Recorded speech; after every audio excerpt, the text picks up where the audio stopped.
बिस्मिल्लाहिर्रहमानिर्रहीम। अस्सलाम वालेकुम नाज़रीन, मैं हूँ महरीन सब्तैन और देख रहे हैं आप मेरा यूट्यूब चैनल। नाज़रीन,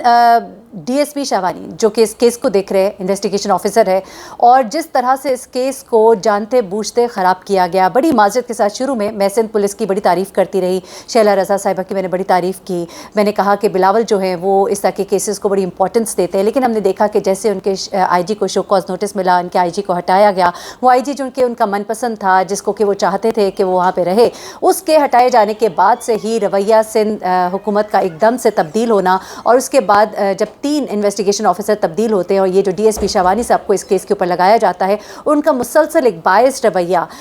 इस बायस्ड रवैये के बाद जिब्रान नासिर ने जितना खुलेआम उनको ना सिर्फ ये कि बार बार उन्हें याद दिलाया, उनकी जिम्मेदारी याद दिलाई, बल्कि 2 बार दरख्वास्त जो है अदालत में दी भी गई, और अदालत में दरख्वास्त दिए जाने के बाद एक बार तो अदालत से दरख्वास्त जो है वो मुस्तरद हुई, ये कहकर कि चूँकि केस इतना आगे बढ़ चुका है तो इस वक्त इस इन्वेस्टिगेशन ऑफिसर को बदला नहीं जा सकता। लेकिन उसके बाद जब मेडिकल रिपोर्ट की जो आता है सामने तमाम तर कि बच्ची की उम्र 15 साल है, और उसके बाद जो मज़ीद चीज़ें डेवलप होती हैं और फिर 2 मुल्ज़िमान की दरख्वास्त ज़मानत मुस्तरद होती है, उसके बाद मामलात बड़े तब्दील हो जाते हैं, जिसके बाद दोबारा से दरख्वास्त दायर की गई। ये जो दरख्वास्त दायर की गई उसके जो तमाम कंटेंट है वो मैं आपको अपनी पिछली वीडियो में बता चुकी हूँ, लेकिन इस वीडियो में मैं आपको बताऊँगी कि डीएसपी शाहवानी कौन है। डीएसपी शाहवानी के बारे में कुछ बड़े ही अहम इंकशाफात किए हैं जिब्रान नासिर ने। उनकी पूरी टाइमलाइन हिस्ट्री उन्होंने बयान कर दी है कि क्या कुछ वो इस केस पे अब तक करते रहे, कितनी बिगाड़ की वजह वो बने रहे। ऐसे इंकशाफात है जिसमें उन्होंने बताया कि कहाँ कहाँ कौन कौन से मौके पर कभी वो गायब हो गए, कभी बीमारी का बहाना कर दिया, कभी डीएसपी शाहवानी जो है उनकी तरफ से ये मौक़िफ़ इख्तियार किए जाते रहे कि हमें तो मेडिकल रिपोर्ट मिली ही नहीं है, जबकि इससे पहले मीडिया के सामने मेडिकल रिपोर्ट के पूरे कंटेंट वो पढ़ते रहे, और किस किस तरह से उन्होंने कहाँ कहाँ ज़हीर को एक खुला रास्ता फराहम किया। जैसा कि अभी आपको पता ही है कि ज़हीर की बेल जो है, ज़मानत जो है वो उसका टाइम ख़त्म हो चुका था, उसे मज़ीद ज़मानत लेनी थी, लेकिन उसके लिए वो नहीं पहुँचता है हाई कोर्ट। उसके बाद तो हुकूमत से वो एक मफरूर है, वो मफरूर है, मफरूर को पकड़ने के लिए कोई कार्रवाई की जानी चाहिए थी, कोई पकड़ने के लिए कोई आगे पीछे भाग दौड़ होनी चाहिए थी, लेकिन वहाँ भी हमने देखा कि सिंध पुलिस बिल्कुल खामोश है। मैं बड़ी हैरान हूँ बिलावल भुट्टो साहब, आपसे मेरी दरख्वास्त है, आसफा आप देखिए, आप इस तरह के मामलात को देखती है, अपनी अना को पसे पुश्त रख कर इन मामलात को देखा जाए। अलबत्ता डीएसपी शाहवानी के हवाले से जो इंकशाफात और उनके बारे में जो कुछ बातें उन्होंने बताई हैं, ज़रा आप जिब्रान नासिर के ज़ुबानी सुने, और उसके बाद एक खुली धमकी दी है जिब्रान नासिर ने, वो क्या दी है वो मैं अभी आपको आगे बताती हूँ, लेकिन पहले ये वीडियो देखिएगा। आपने तमाम तरफ के दलाइल और हक़ाइक़ और मामला देखते हुए एक रिपोर्ट जमा करानी है, वो सिम्त में जारी थी, मगर मेरे ख्याल में जिस दिन हाई कोर्ट ने साबका आईजी साहब को अपने चार्ज से फारिग किया है, उसका नज़ला एक बेचारे हमारे क्लाइंट पे, काज़मी साहब पे गिरा है कि हम पे एक ऐसा आईओ मुसल्लत कर दिया गया जिसने ज़िद पकड़ी हुई कि उसने केस को सबटाज करना है, इन्वेस्टिगेशन सबटाज करनी है। तो इसलिए उसको चेंज करने के लिए हमारी दरख्वास्त पहले भी थी, अब भी है। हमने पुलिस के हुकाम से एक नहीं, एक से ज़ायद बार मुलाकात की है, कल भी उनसे गुज़श्ता रोज़ मुलाकात हुई थी, और हम ये परेशान हैं कि ये रूटीन की चीज़ें होती हैं, अगर ट्रस्ट ना हो किसी मुद्दई का तो आईओ चेंज हो जाता है। क्यों रेजिस्टेंस दी जा रही है पुलिस की जानिब से? इसका मतलब है कि बहुत सीनियर अफसरों की अना का मसला बन चुका है। हमारी गलती नहीं है। अगर सूबे के आईजी ने खड़े होकर बोल दिया था 3 हफ्ते पहले कि इस केस में इन्वेस्टिगेट करने को कुछ नहीं है, और आज पूरा केस खुला हुआ है आपके सामने, इस बात की तौबा और गुनाह आईजी साहब जाके करें। हमारे क्लाइंट के साथ अगर इस तरह की कोई हरकत होगी या केस को ख़राब करने की कोशिश की जाएगी, इस केस में पहले भी एक आईजी साहब मुअत्तल हो चुके हैं, तो उस पर कोई बार नहीं है। मैं बहुत आप लोगों के सामने तहम्मुल से और एहतराम से ये दरख्वास्त करता रहा हूँ, मगर हर चीज़ की एक लिमिट होती है। फिर हम डायरेक्टली इसमें एक्यूज़ के साथ जो कर रहे हैं वो तो कर रहे हैं, हम पुलिस को भी फिर कॉल आउट करेंगे और पुलिस के आला अफसरों को भी कॉल आउट करेंगे if they don't get their house in order, और एक फिर इन्वेस्टिगेशन वो ऑर्डर नहीं करते हैं। जी, ये आपने सुना तमाम तर जो सिचुएशन है वो क्या है, और किस तरह से डीएसपी शाहवानी जो है किस किस मोड़ पर इस केस को ख़राब करने की वजह बन चुके हैं। अभी 19 तक के लिए दरख्वास्त जो है ये अभी मुलतवी कर दी गई है, 19 को ये दोबारा इसके ऊपर समाअत होगी। और इस केस में मैं समझती हूँ कि जहाँ पर डीएसपी शाहवानी जो है अलल ऐलान मीडिया के सामने भी इकरार कर चुके हैं कि हाँ भाई वहाँ पर वो मौजूद था, सीरिया डेटा बहुत कुछ बता रहा है। उसके अलावा जिस वक्त अदालत के अंदर रिपोर्ट पेश की गई है, उस रिपोर्ट के अंदर भी ये वाज़ेह तौर पर कहा गया है कि ठोस सबूत मौजूद हैं। देखिए, इससे बड़ी कोई बात नहीं हो सकती, ये इसके अंदर है। और ये कहा गया कि कम उम्री की शादी की दफात लगाई जानी चाहिए, एक्सेप्ट किया जा रहा है। और फिर ये कहा जा रहा है कि हम होम डिपार्टमेंट से राब्ते में हैं कि दुआ की बाजियाबी के लिए पंजाब डिपार्टमेंट से बात की जाए। तो ये तमाम चीज़ें ये अब इस वक्त एक्सेप्ट हो रहा है, एक्सेप्ट किया जा रहा है कि जनाब वहाँ पर कुछ मिस्टेक है, और ये शख्स जो ज़हीर है ये मफरूर है इस वक्त, इसके लिए क्यों अभी तक कुछ नहीं किया गया। अब जो एक खुली धमकी जिब्रान नासिर ने दी है, ज़रा वो भी सुनिएगा, जिसमें उन्होंने कहा है कि हमें नहीं पता कि ये क्या अना का मसला है या क्या नहीं है, क्या उन्होंने कहा है, ज़रा सुन लें, वो क्या करने का इरादा रखते हैं। अब मामला सिर्फ जो है वो ज़हीर एंड फैमिली तक नहीं है, बल्कि ये मामला जो है अब इसमें वो ललकार रहे हैं कुछ और मज़ीद लोगों को। वो लोग कौन हैं, ज़रा ये वीडियो देखिएगा। देखिए, अभी तफ्तीशी अफसर जो हैं अदालत में मौजूद नहीं है। उन्होंने दरख्वास्त की है, वो इंसाय दहशतगर्दी की अदालत में है कि वो थोड़ी देर में आएंगे। मगर साथ में जज साहब का भी एक व्यू है कि चूँकि हमारे यहाँ ईस्ट के अंदर, कराची ईस्ट के अंदर अब सेंसिटाइज कोर्ट्स आ गई हैं, स्पेशल कोर्ट्स आ गई हैं, जेंडर वायलेंस के हवाले से कोर्ट्स आ गई हैं, कि शायद बेहतर है कि वहाँ पे ये दरख्वास्त सुनी जाए चेंज ऑफ इन्वेस्टिगेशन के हवाले से, या ये अदालत भी सुने। दोनों इस बात के मिजाज हैं। वो ये IO साहब के आने के बाद बता देंगे। तो लेट आज के अंदर उम्मीद है कि हमें आज एक हेयरिंग मिल जाएगी।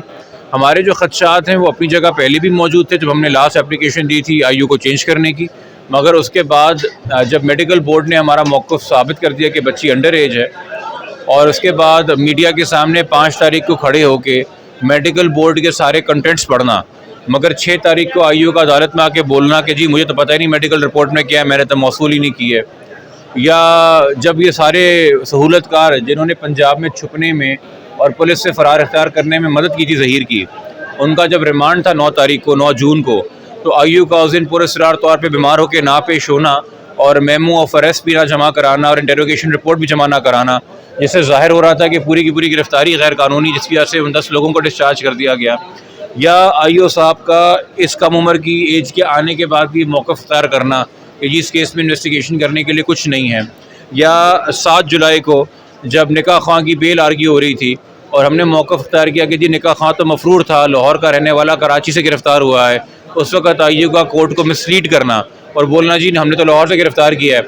और फिर पुलिस इन्वेस्टिगेशन से IO का झूठा साबित होना। तो एक इंसान जिसने मीडिया के सामने एक व्यू फॉर्म किया हुआ है, एक इंसान जो अदलिया के सामने मिसलीड कर रहा है मुस्तकिल हर ऑप्शन के ऊपर, और एक इंसान जो कि कोई भी एफर्ट नहीं कर रहा गिरफ्तारी के। 14 तारीख को जो है वो प्रोटेक्टिव बेल, वो बुरी ज़मानत भी एक्सपायर होगी लाहौर हाई कोर्ट की जो मिली हुई थी ज़हीर को, और उसके बाद हमारे इल्म में नहीं है कि उसने कहीं और से बेल ली हो, तो उसका तो स्टेटस इस वक्त मफरूर का है कानून से। तो उसको गिरफ़्तार करने के लिए भी तक क्या चीज़ें सामने आई हैं, एक रेजिस्टेंस नज़र आ रही है। और ये अगेन मैं कहना चाहूँगा, ये IO इस केस के ऊपर मुसल्लत किया गया है, IG साहब ने मुसल्लत किया है, AIG ने मुसल्लत किया है, ये हमारी दरख्वास्त के ऊपर तब्दील नहीं हुआ। इससे पहले जो IO जो इंस्पेक्टर साहब थे, वो जो भी काम कर रहे थे वो बहुत माकूल काम लग रहा था इनके बनिस्बत, वो बहुत सही सिमत में लेके जा रहे थे इन्वेस्टिगेशन को जैसे होनी है। और पुलिस का जो रोल होता है कि आपने जज नहीं बनना, आपने तमाम तरफ के दलाइल और हक़ाइक़ और मामला देखते हुए एक रिपोर्ट जमा करानी है, वो सिमत में जारी थी। जी जनाब, ये वीडियो आपने देखी, आपने सुना कि जबरान नासिर ने क्या कहा, और हमें भी अब ऐसा ही लगता है कि कुछ अपनी अना के मसले बना लिए गए हैं। मेरे ख्याल से एक बार फिर इसके ऊपर गौर करना चाहिए। मैं हैरान हूँ कि शैला रज़ा जो है वो बिल्कुल खामोशी हो गई है, और शायद उनको अपनी हुकूमत की तरफ से कहा गया होगा कि आप खामोशी इख्तियार करें, क्योंकि जितना एक मैं उनको जानती हूँ तो बड़ी दर्द दिल रखने वाली इंसान है वो। और मैं समझती थी कि जिस तरह उन्होंने इस केस को शुरू में उठाया था, और जितना एक इम्पॉर्टेंट ये केस है, ख़ासतौर पर सिंध के अंदर, अगर मैं आपको बताऊँ तो सिंध के अंदर इस तरह से कम उम्री की शादियाँ, बच्चियों को वरगला कर लेकर जाना, ये मामला बहुत ज़्यादा है। ख़ास तौर पे जो माइनॉरिटीज़ है, हिंदू माइनॉरिटी है वहाँ पर, वो बहुत ज़्यादा इस हवाले से सफ़र कर रही है। और आपको मैंने मीना कुमारी या राजकुमारी गालबन जो केस था उस लड़की के बारे में बताया कि किस तरह से उसने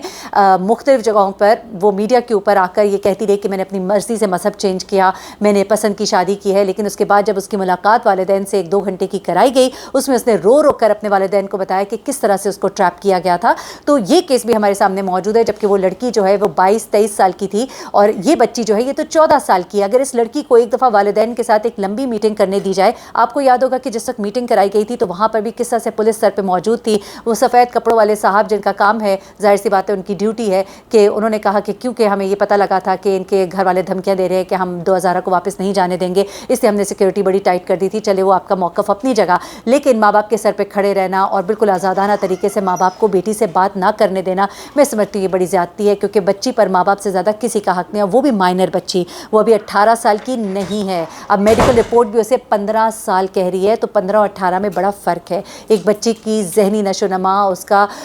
जो डिसीजन मेकिंग की जो उसकी पार है, जो वो डिसीजंस ले सकती है, साइकोलॉजिकली बच्चे का माइंड क्या होता है। और आजकल के ज़माने में अगर आप देखें, वो जो एक वक्त था जिसके कोट किए जाते हैं वाक़यात में, वही बात बार बार करती हूँ कि वहाँ वली भी मौजूद थे और उस ज़माने में बच्चियाँ जो हैं वो मैच्योर भी जल्दी होती थी। वहाँ पर बच्चों को बहुत जल्दी, लड़कियों को घरेलू उमूर भी सिखाए जाते थे, उन्हें अच्छे बुरे के बारे में बहुत कुछ उस उम्र तक सिखा दिया जाता था। आजकल का ज़माना और है और हर ज़माने के हिसाब से हमें चलना होता है और ज़माने के हिसाब से आप देखें